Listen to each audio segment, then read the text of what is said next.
Izjemno sem zadovoljna, da je bila Slovenija v Generalni skupščini Združenih narodov izvoljena kot nestalna članica Varnostnega sveta te svetovne organizacije.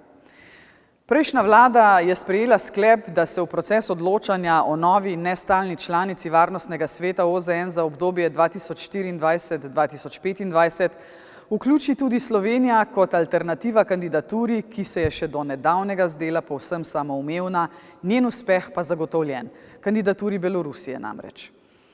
Žal je ta država medtem postala prepoznana kot tesna zaveznica Ruske federacije, države, ki svoje politike ne izvaja samo z mirnimi sredstvi, pač pa žal tudi z orožjem.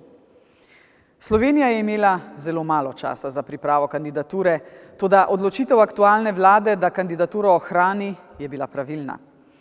Verjeli smo, da bo OZN v svet poslal sporočilo, da si želi miru in stabilnosti ter nanjo osredotočen dialog v varnostnem svetu.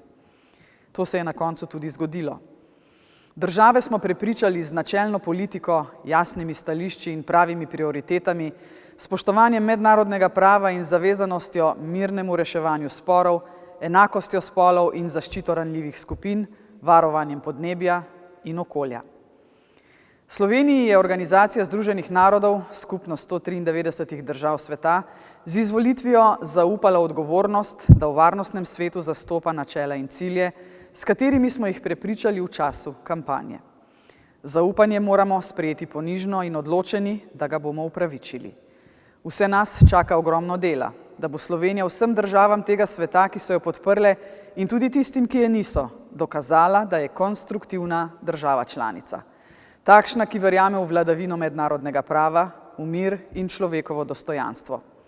Ob nastopu svojega mandata sem se nedvomno aktivno takoj vključila v kampanjo za izvolitev v varnostni svet. To je bil naš skupni zunanje politični cilj, vsi smo morali trdno delati in složno sodelovati, da smo ga izpolnili. Želim izraziti globoko priznanje vladi, Ministrstvu za zunanje in evropske zadeve, vsem našim diplomatkam in diplomatom ter vsem ostalim, ki so vložili ogromno truda za to, da je naša kandidatura uspela. Hvala vam. Po svojih najboljših močeh in v okviru svojih pristojnosti se bom še naprej iskreno trudila, da bom pripomogla k uspešnemu delu in ugledu naše države v tem pomembnem organu.